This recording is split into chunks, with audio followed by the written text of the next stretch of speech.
estudiar de memoria Mishnayot.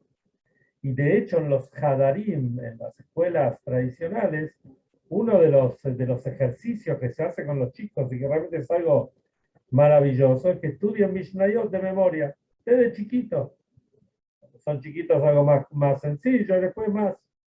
El Rebbe anterior cuenta que él estudiaba todos los órdenes de la Mishnah de memoria y le tardaba recitarlos cada orden, le tardaba cerca de 1 hora. Y el Rebbe anterior lo hacía rapidito, ¿no? Bueno, ¿y para qué es esto? Esto es para que cuando uno va en la calle, va en el colectivo, va en el avión o esté donde esté, entonces tenga temas de Torá en su cabeza para repasar, para estudiar. Y aparte, de esta forma, refina, eleva al mundo también. Y después, ya que estamos en la semana del hasidismo, es muy importante que cada persona estudie por lo menos, si no puede todos los días, por lo menos 3 veces por semana, lunes, jueves y Shabbat, estudie temas relacionados con el hasidut, con el hasidismo. Alumnos de la yeshiva tienen que estudiar todos los días y dentro del orden de la yeshiva de Jabat está que tanto a la mañana como a la noche, 1 hora y media cada vez, se estudia algunos de los libros y de las enseñanzas del Hasidut.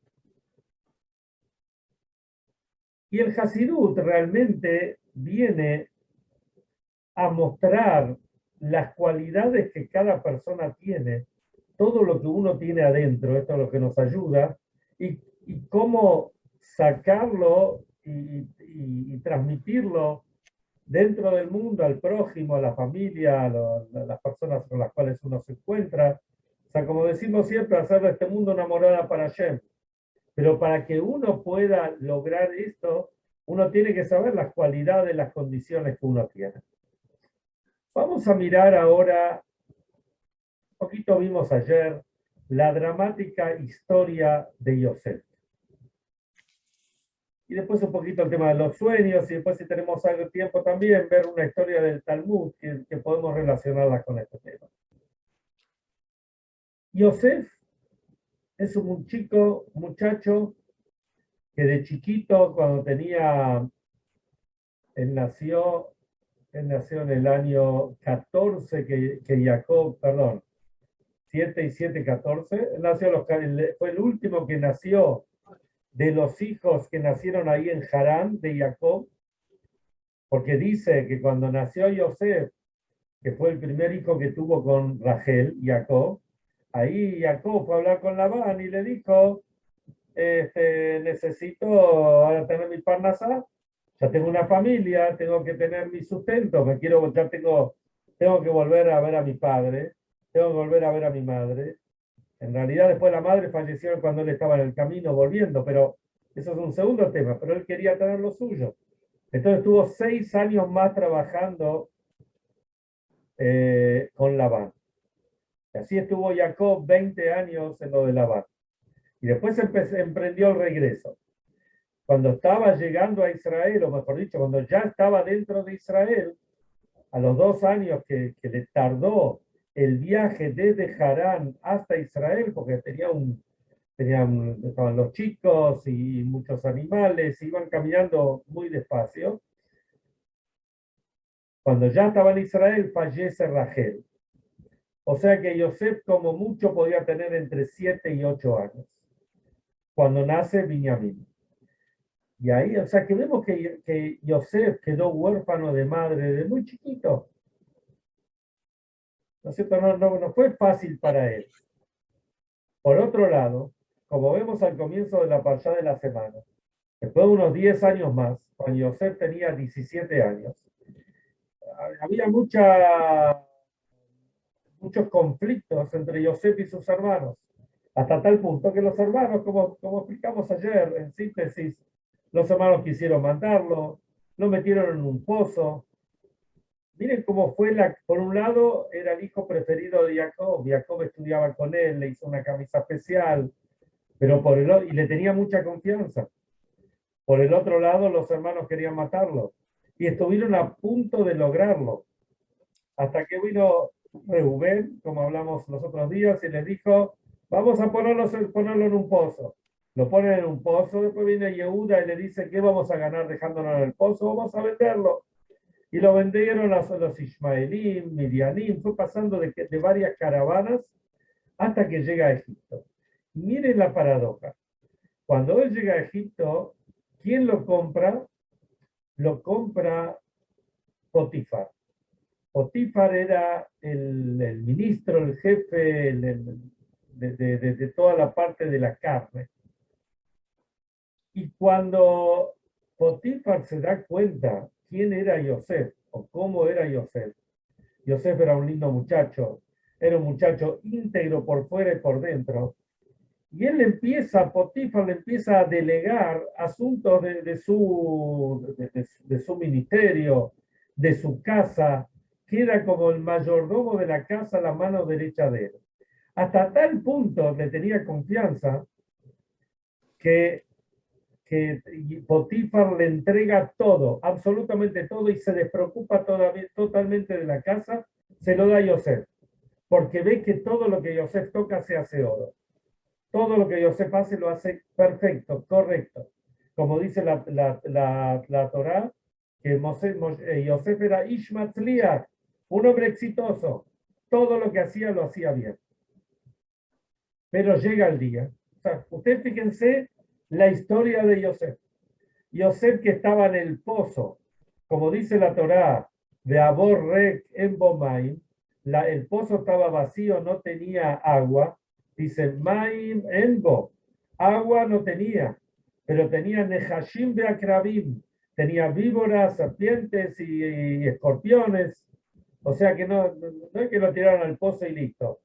Era para que estos reptiles hagan lo suyo. Y del pozo que sale de ahí, de la tierra de Israel, que está con los hermanos, ¿a dónde va? El pozo estaba en Shem. ¿A dónde va? Se va, llega a la cúspide de lo que puede llegar como esclavo. Al final de cuentas, él era un esclavo porque lo habían comprado. Pero por más esclavo que era, el tipo tenía la libertad, estaba tranquilo, el patrón le dejaba todo en sus manos. Hasta que llegó el día. Yosef ahí ya tenía más o menos 18 años. Llegó el día que todos se fueron de la casa. Y la patrona, que ya le había puesto el ojo a Yosef, por ahí en otro momento ya lo hablamos, pero vamos a explicar un poquito mejor este tema, por qué le había puesto el ojo a Yosef. La patrona quiere conquistar a Yosef y se vuelve un día que dice, trae Rashi, que era un día religioso y todos estaban en el templo, y la mujer, digamos que le dolió la cabeza, se volvió a la casa y quiso aprovechar la oportunidad de estar sola con Yosef.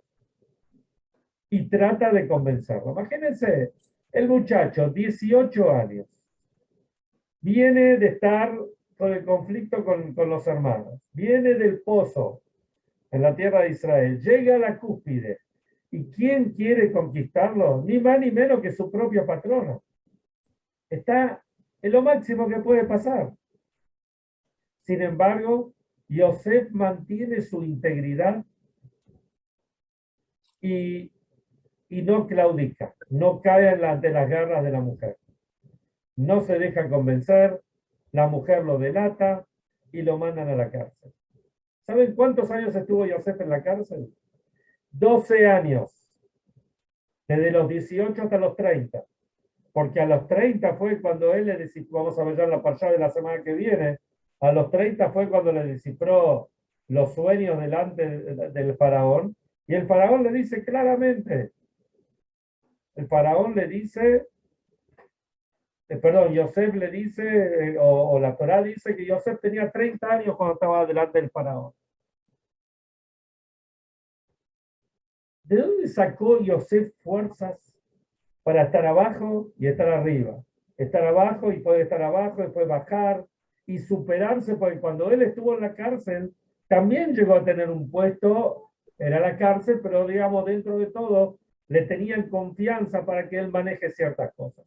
Tenía ciertos privilegios, pero los privilegios eran porque él se los ganó, porque les era útil a sus carceleros, digamos.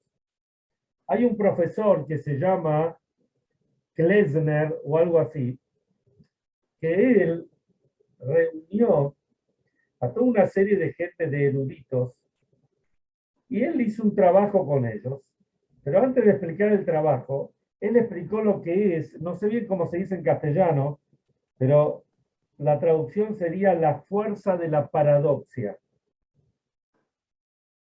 Akoach la paradoxia en hebreo. ¿Qué es esto, la fuerza de la paradoxia? Él explicó que analizando psicológicamente a determinados individuos, especialmente gente que vino de muy abajo y se tuvo que forzar y que llegó muy arriba, llega un momento que esta persona se desconecta de la realidad y directamente no reconoce al prójimo, a los otros, y se hace directamente tan... lo único que importa es el yo. El profesor Klesner hizo un estudio con un grupo de gente y les hizo así, agarró una letra E para que la gente la vea. Este tipo de gente, los que están con no sé si es un síndrome o esta relación, la letra E la ponen al revés. Vieron que la letra E es así. Cuando lo pone ante la otra gente, lo pone al revés. Al poner al revés está demostrando, así lo interpretó él, que no hay ninguna relación entre él y la gente con la cual le está tratando. Este es el caso de Yosef. Pero Yosef no fue al psicólogo o al psiquiatra, no tenía un coach. Entonces la pregunta es, ¿cómo hizo Yosef para poder sobreponerse y ser el mismo Yosef, como hablamos ayer, que cuando sale de la cárcel, él llega a ser el number one, el número uno de Egipto, porque incluso él en cierta forma tenía más poder que el faraón mismo, aunque el faraón le dice, vos vas a venir atrás mío, el único al único que tenés que rendirte cuentas es a mí, pero el faraón sabía que la brajá la tenía Yosef, y que si había hambre en todos lados, y si había alguien que podía recolectar los frutos y los cereales, etcétera, para después alimentar al mundo, el único que podía hacerlo era Yosef, era el que tenía la braja, la llave de la bendición. Entonces, en otras palabras, en la práctica, Yosef era el número uno. ¿Cómo hizo Yosef en no caer en esta fuerza de la paradoxia? Y la respuesta la encontramos en el Bereshit. En el Bereshit dice que cuando Hashem creó el mundo y al hombre y a la mujer los puso en el Gan Eden, dice, Benar Yotzeme Eden, un río salía un río salía del Eden, le ashkote tagan, para, digamos, regar al jardín.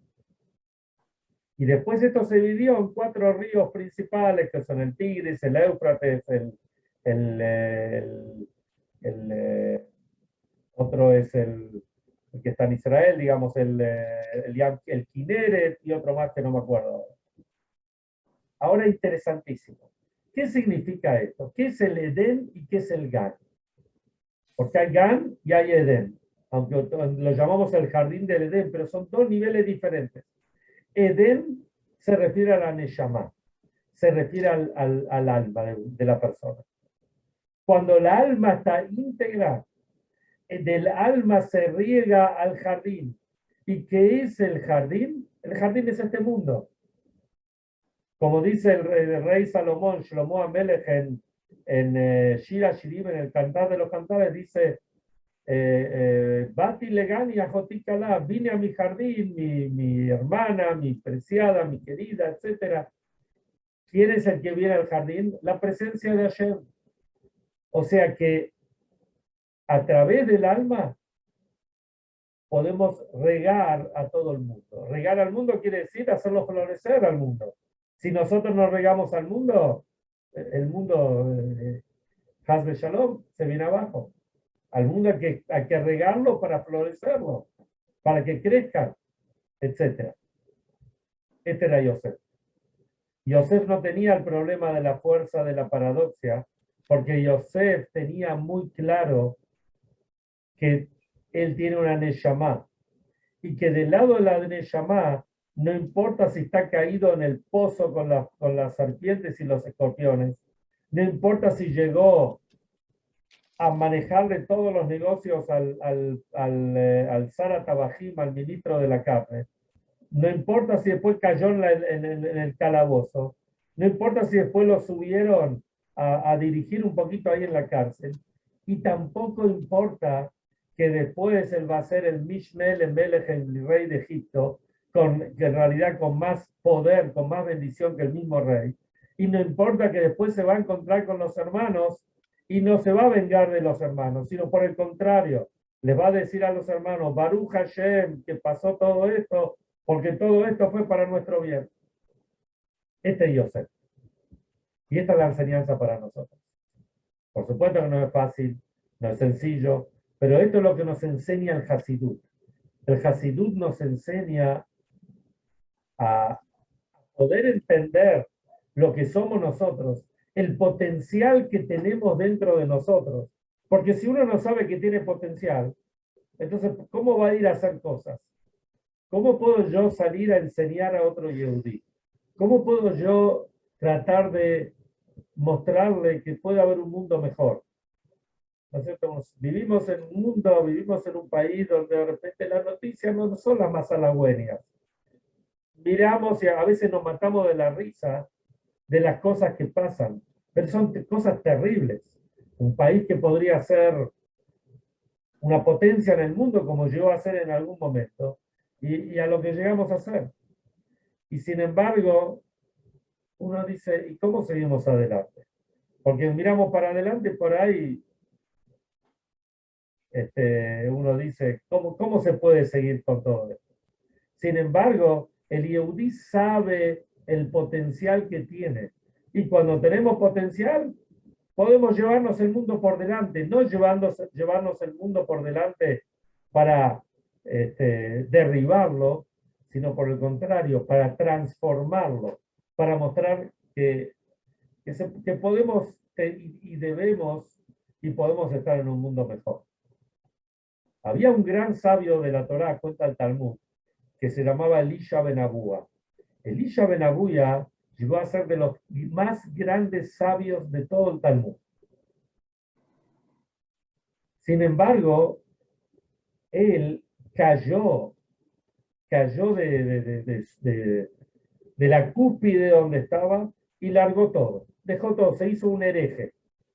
El Talmud cuenta, no vamos a entrar ahora en todos los detalles porque no viene al caso. Un día, era un Shabbat, y él estaba arriba del caballo y fue hasta el Beta Midrash, la casa de estudio, y ahí estaba Rabbi Meir. Así cuenta el Talmud. Rabbi Meir era un alumno de Elisha ben Abúa. Entonces, cuando sale Rabbi Meir, entonces le dicen, anda, mirá, está tu maestro, está ahí afuera, anda a recibirlo. Él lo va a recibir. El tipo está en Shabbat, arriba del caballo. Entonces y Elisha le dice, decime, ¿qué estudiaste hoy? Porque muchas veces, especialmente en aquella época, a través de lo que estudiaban, se interpretaba el momento que estaban viviendo. Entonces Rabbi Meir le dice, estudié un versículo en el cual el rey Salomón, Shlomo Amelech, dice que la persona puede ser, se la compara al oro y se la compara al vidrio. Entonces le dice Elisha, ¿y qué significa esto? ¿Cómo se lo compara al oro y cómo se lo compara al vidrio? Entonces le dice muy sencillo. Le dice, la persona puede estar en la cúspide de su vida, que es como el oro. El oro es el metal más importante, más preciado, más precioso que hay. Sin embargo, puede destruirse puede destruirse como el vidrio y hacerse añicos. Entonces Elisha Ben Abuya, que él por un lado era un hereje, pero por otro lado no se había olvidado todo lo que estudió, le dice, ¿por qué no traes la explicación que dijo Rabbi Akiva? Entonces dice, ¿y qué dijo Rabbi Akiva? La explicación de Rabbi Akiva es que así como el oro, ustedes vieron que el oro uno lo puede tener, uno puede tener un anillo de oro, una pulsera, un prendedor, aritos, lo que sea, lo puede deshacer y puede volver a hacer otra cosa. Entonces Rabbi Akiva dice que así como el oro interpreta este versículo de Shlomo Amelech, el rey Salomón, así como el oro se puede deshacer y volver a armarlo diferente, así también el vidrio, si uno va al artesano, a la persona que trabaja, perdón, la persona que trabaja con vidrio, también puede volver a armarlo. O sea, se pueden juntar todos los pedacitos de vidrio y volver a armarse. Cuando, cuando Rabbi Meir entró de vuelta al Beta Midrash y le dijo, le contó esto a sus maestros o a los que estaban estudiando con él, ellos le dijeron, ¿por qué no le decís que haga teshuvá? Si es así que puede volver a rearmarse, el primer ejemplo dice que como que Elisha era como el oro y terminó hecho añicos como el vidrio. Pero la segunda explicación que la Rebbe Akiva dice que aunque se haya hecho añicos como el vidrio, puede volver a armarse. Entonces decirle que haga teshuvá, puede volver. Entonces agarró y lo llevó y fueron a 13 escuelas. Que esto es lo que se hacía también en aquella época. Iban a la escuela, buscaban a un niño y le preguntaban, le decían, Psokli, su queja, ¿qué versículo estás estudiando? Y de acuerdo al versículo que está estudiando, era el mensaje Minashamayim, un mensaje del cielo de lo que va a pasar con su vida. ¿Por qué? Porque Elisha le decía, yo no puedo hacer teshuvá, no puedo arrepentirme, no puedo retornar, porque hubo un batkol, hubo una voz del cielo que dice que Elisha no va a ser teshuvá.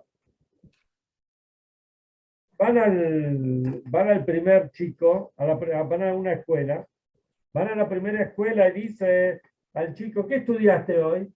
El chico le dice, estudié un versículo que dice, en Shalom la Reshaim, no hay paz con los malvados. Entonces Elisha le dice, ¿ves? Yo no puedo hacer teshuvá. Si ves, el chico está hablando de malvados. Van al segundo chico y el segundo chico dice, Nechtam aboneja lefanai, se selló tu pecado delante mío. Es otro versículo que está en el profeta Irmiyahu, Jeremías. Entonces Elisha le vuelve a decir, no, ya ves que no puedo volver.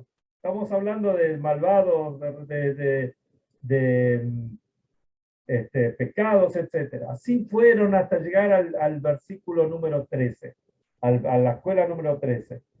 Y ahí también habla sobre un malvado, y dice, Bela Rasha, dice Beleloquim, pero era un chico que hablaba, que tartamudeaba un poco. Entonces, en vez de decir Elohim, dijo Elisha, como que no tenía futuro. Entonces, dice que recién al final de sus días, cuando ya se estaba muriendo, dice que en el último momento hizo teshuvá o amagó a hacer una teshuvá. ¿Cuál es la diferencia entre Elisha Ben Abúa y Yosef? Yosef tenía claro que en el Edén era Neshama, en la Neshama no hay nada que pueda afectarlo. Absolutamente nada. Elisha tenía que basarse. Elisha dijo, yo escuché una voz del cielo que decía que Elisha no tiene remedio, no va a hacer teshuvá. Pero la realidad es que el Bat Kol, esta voz celestial, puede decir lo que quiera. pero con la Neshama no se puede meter. La Neshama está en un nivel superior. Y esto es lo que nos ayuda al Hasidut. Podemos estar más cerca, podemos estar más lejos. Hay gente que nació en una familia tradicional, observante, hasídica, que tuvo una vida, digamos, de Torah y Mitzvot toda la vida. Otros que tuvieron menos y otros que por ahí no tuvieron nada. Entonces, por ahí puede ser una persona muy grande, decir, pero para, yo ya tengo 50, 60, 70, 80 años, 119 años y 364 días, como hemos dicho otras veces. Yo voy a hacer Teshuvah, yo ya no puedo. Y a cambiar lo que le pasó a Elisha Ben Abúa. ¿Qué le decimos? Le decimos, el Bat Kol, la voz celestial, no afecta a la Neshama. Por el lado de tu Neshama tenés todas las fuerzas y tenés mucho más fuerza de la que vos te imaginás. Usalas. Vas a usar las fuerzas, vas a salir adelante. Entonces uno se pregunta, ¿y cómo sé cómo utilizar las fuerzas? Ahí entra en juego nuestro as de espada, nuestro número 10, el que nos salva en todos los partidos. Que eso, por supuesto, es la Torá. Pero en particular, la parte de la Torá es el Hasidut. Vamos a estudiar Hasidut y eso nos va a fortalecer, perdón, y nos va a ayudar a salir adelante. Y ya que estamos en la semana del Hasidismo, algo muy interesante. En Israel hay uno de los cantantes hasídicos más famosos. Para la semana Yutet Kislev, él arma un festival de la canción en Jerusalén. El cantante es el famoso Abraham Fried, es el número uno de la música hasídica de los últimos años. Pueden googlearlo, es una maravilla. Es un muchacho de Chabad, yo lo conozco, estuvo acá varias veces. Y él, Abraham Fried, miren qué interesante lo que hace. Él hace un festival que se llama Festival Tzama. Tzama viene por un versículo del Teilim que dice Tzama lejanavshi, mi alma está sedienta. Y el Rebbe solía cantar esta canción, una canción que dice Tzama lejanavshi. Y el Rebbe la cantaba junto con los Hasidim, incluso hacía una parte, cantaba solo y los Hasidim cantábamos después la segunda parte. Y él este festival lo llama Tzama, por lo general lo hacen en el Binyanei Umá, en Jerusalén, que es un centro de convenciones muy grandes, que está frente a la Tajaná Merkazit, frente a la central de ómnibus principal y de trenes ahí en Jerusalén. Y lo interesante es que él trae un montón de cantantes de la música popular israelí, pero no estamos hablando de cantantes religiosos o observantes, todo tipo de cantantes. Uno ve cantantes que vienen con los anillos, con el heavy metal y con lo que sea. Y canta con ellos las canciones hasídicas. Y cada uno lo va cantando en su estilo. Tal vez medio milagroso se puede decir, como los tipos se prenden y viene público de todos lados a escucharlo. Es algo impresionante. Googleenlo, que no sé si hay este año, pero de años anteriores o en YouTube seguro que hay algunos cantantes de que realmente es algo muy, muy interesante. El Festival Tzama en Jerusalén. Que se cumpla lo que el Mashiach le dijo al Baal Shem Tov, cuando tus manantiales se difundan afuera, cada timar, ahí el Mashiach dijo que va a venir, que sea inmediatamente, tengamos el Mashiach, tengamos un Shabbat Shalom, todos juntos en Israel.